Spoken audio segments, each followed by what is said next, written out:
विद्यार्थी मित्रांनो, आपला जो चॅप्टर चालू आहे वेव्ह ऑप्टिक, या वेव्ह ऑप्टिकचा आज आपण एक न्यू टॉपिक टीच करणार आहोत. That is the principle of superposition of light wave. टॉपिकचं नाव आहे आपलं principle of superposition of light wave. या टॉपिकसाठी थोडं आधी केअरफुली या बोर्डकडे लक्ष द्या. सपोज हा आपला रोड आहे. आता मी येतो तळेगाववरून, बरोबर? तर आपण रोड पकडू तळेगाव ते कारंजा. काम चालू आहे रोडाचं, बरोबर ना? आता या रोडवर हा इथे एक मी स्ट्रीट लाईट लावला आणि हे पूर्ण आपला रोड म्हणजे आपला ग्राउंड लेवल झाली. कोणती लेवल झाली आपली? Ground level. तर या लाईटचे रेज इथपर्यंत लाईटला काय करणार? कव्हर. तर हे याचं डिस्प्लेसमेंट झालं. हे लाईटचं काय झालं? आपलं डिस्प्लेसमेंट. अगेन इथे एक पुन्हा स्ट्रीट लाईट असणार. याचं डिस्प्लेसमेंट इकडे कव्हर होणार. हे डिस्प्लेसमेंट कन्सिडर करू आपण Y2. आता सपोज हा लाईट जर डॅमेज झाला असला तर इकडे लाईटचं डिस्प्लेसमेंट होणार का? बिलकुल होणार नाही. याचंच मिनिंग काय विद्यार्थी मित्रांनो, का प्रत्येक लाईटला स्वतःचं डिस्प्लेसमेंट असते. It light produce its own displacement. जसं फॉर एक्झाम्पल मी आता ज्या पोझिशनवर ट्युशन घेऊन राहिलो, मी जर इथलाच लाईट ऑन केला, बरोबर, तर त्याचा जो लाईट, तो जो लाईट अप करणार तो फक्त एवढ्या स्पेसला लाईट अप करणार. जे स्टुडंट मागं बसून आहे तिथला तो लाईट अप करणार नाही. व्हाय? कारण या लाईटचं डिस्प्लेसमेंट फक्त इथपर्यंतच मर्यादित आहे. म्हणजेच प्रत्येक लाईटला त्याचं ओन डिस्प्लेसमेंट असते. आता जर मला रिझल्टंट डिस्प्लेसमेंट काढायचं असलं तर मी या दोघांची काय करणार? ऍडिशन. जर मला रिझल्टंट डिस्प्लेसमेंट काढायचं असलं तर मी या दोन डिस्प्लेसमेंटची काय करणार? ऍडिशन.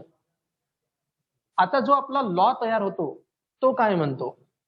या लाईटचे जे रिफ्लेक्शन होत आहे हे एअर मधून होत आहे. या लाईटचे सुद्धा रिफ्लेक्शन जे होत आहे ते सुद्धा एअर मधून होत आहे. लाईटचा जो फोकस पडतो तो थ्रू द एअर पडतो. या पण लाईटचा फोकस थ्रू द एअर पडतो. याच meaning, when two or more light waves travelling through same medium, जेव्हा दोन किंवा त्याच्यापेक्षा जास्त लाईट वेव्ह सेम मीडियम मधून ट्रॅव्हल होणार. मीडियम दोघांचंही सेम आहे. या लाईटचं पण मीडियम एअर आहे, या लाईटचं पण मीडियम एअर आहे. When two or more light wave travelling through the same medium and arriving at a point simultaneously. हा लाईट इथपर्यंत आला, हा लाईट इथपर्यंत आला, सायमल्टेनियसली अराईव्ह झाले रोडवर. सायमल्टेनियसली काय झाले? Arrive. Then each light wave produce its own displacement. तेव्हा काय होते? प्रत्येक लाईट वेव्ह हा स्वतःचं डिस्प्लेसमेंट प्रोड्यूस करते. मग मला जर रिझल्टंट डिस्प्लेसमेंट काढायचं असलं, मला काय काढायचं असलं? रिझल्टंट डिस्प्लेसमेंट, तर मी काय करणार? या लाईटनं प्रोड्यूस केलेलं डिस्प्लेसमेंट, या लाईटनं प्रोड्यूस केलेलं डिस्प्लेसमेंट, त्यांची काय करणार? ऍडिशन. सिंपल आहे. आणखी एखादं एक्झाम्पल सांगतो. जसं आता तळेगाव टू कारंजा 25 किलोमीटर असणार. त्याच्यानंतर इथून जर आपण आणखी कोंढाळी पकडलं, ते सपोज आणखी पकडा 25.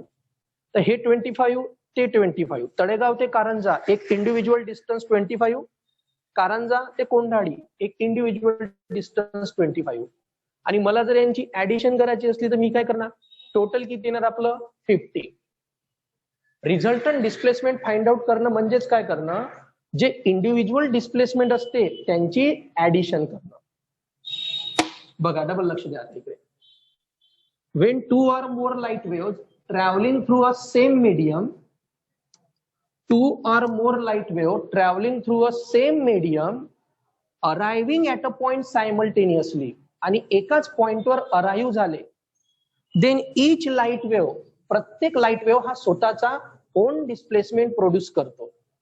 देअरफॉर द रिझल्टंट डिस्प्लेसमेंट, तुमचा जो रिझल्टंट डिस्प्लेसमेंट येतो, is the sum of two individual displacement. हा आहे आपला principle of superposition of light wave. Same topic आपण काल टीच केला होता. त्यानंतर डिस्प्लेसमेंट इन्क्रीज केव्हा होते आणि डिस्प्लेसमेंट डिक्रीज केव्हा होते. हा पोल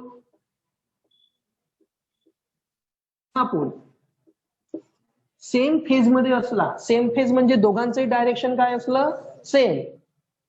याचं डिस्प्लेसमेंट y1, याचं डिस्प्लेसमेंट y2, याला म्हणतो आपण सेम फेज.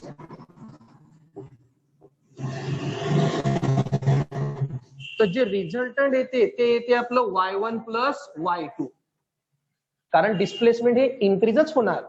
बट हाच लाईटचा जर आपण इकडे चेंज केला, या पोलला असं पलटवलं आणि तोच लाईट जर या साईडला केला मी, तर डिस्प्लेसमेंट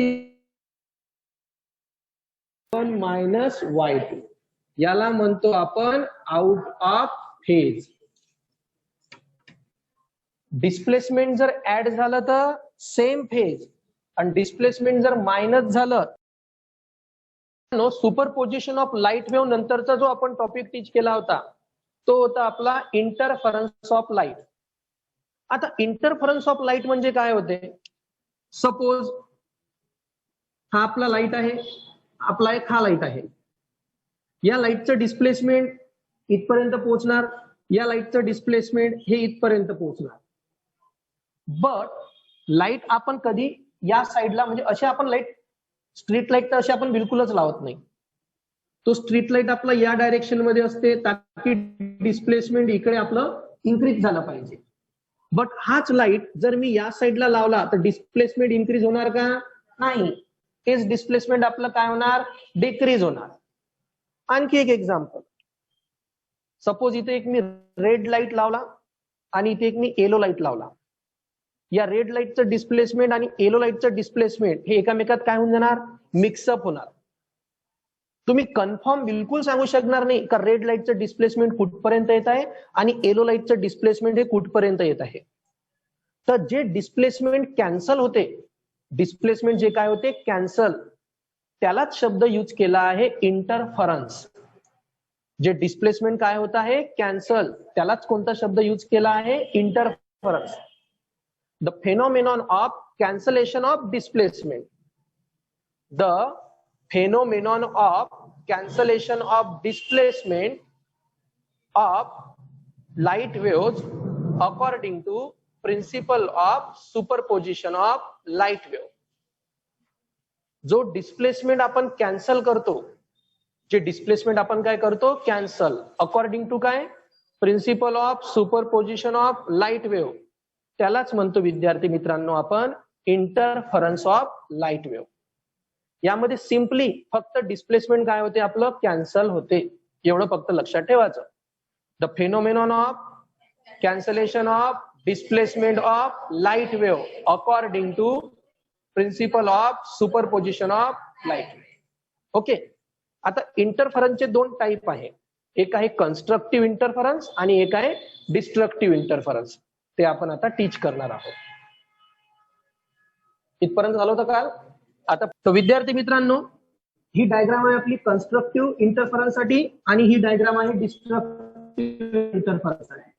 या दोन डायग्राम मध्ये फक्त एकच डिफरन्स आहे.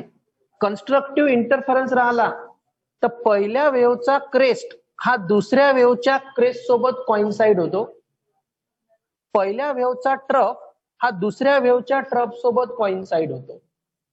अशा टाईपच्या इंटरफरन्सला आपण कन्स्ट्रक्टिव्ह इंटरफरन्स म्हणतो. डिस्ट्रक्टिव्ह मध्ये याचं बिलकुल उलट, पहिल्या वेव्हचा क्रेस्ट हा दुसऱ्या वेव्हच्या ट्रफ सोबत कॉइन्साइड होतो आणि दुसऱ्या वेव्हचा क्रेस्ट हा पहिल्या वेव्हच्या ट्रफ सोबत कॉइन्साइड होतो. तर त्याला म्हणतो आपण डिस्ट्रक्टिव्ह इंटरफरन्स. कन्स्ट्रक्टिव्ह आणि डिस्ट्रक्टिव्ह मध्ये एकदम सिंपल डिफरन्स आहे. क्रेस्ट क्रेस्ट, ट्रफ ट्रफ म्हणजे constructive, crest trough, trough crest म्हणजे डिस्ट्रक्टिव्ह. ओके, नाव राईट डाऊन. आधी हेडिंग टाका कन्स्ट्रक्टिव्ह इंटरफरन्स. लिहा, when the two light waves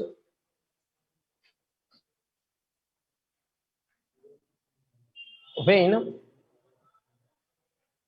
the two light waves are in same phase, when the two light waves are in same phase, then the crest of one wave,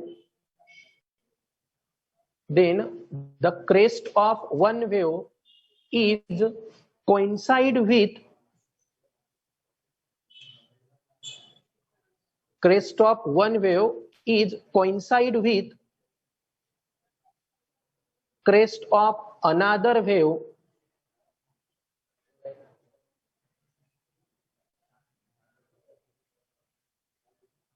and trough of one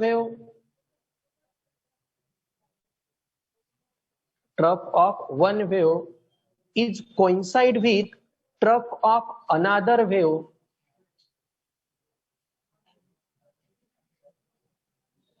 crest of one wave is coincide with crest of another wave and trough of one wave is coincide with trough of another wave. This type of interference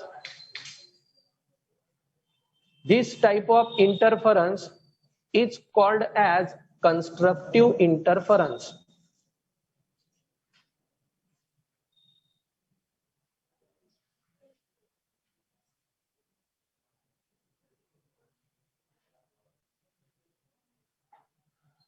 crest आणि trough आहे. Okay, आता next destructive मध्ये तुमची definition सेमच येणार, पण एक crest राहणार, एक काय राहणार आहे इथे ट्रफ. हेडिंग टाका डिस्ट्रक्टिव्ह इंटरफरन्स.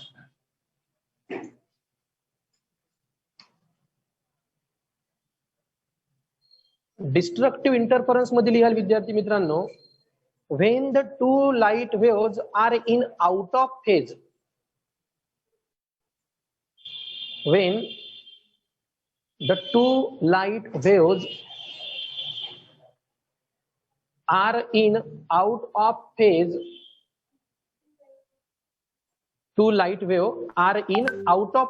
इकडे सेम फेज होतं, इथे येणार out of phase. then the crest of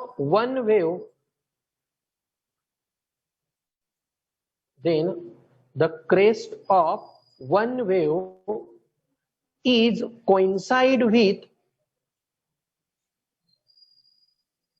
is coincide with trough of another wave.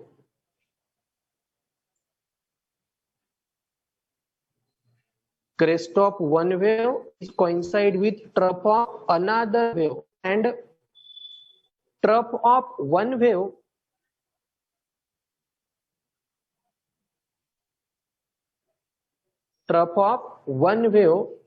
is coincide with crest of another wave.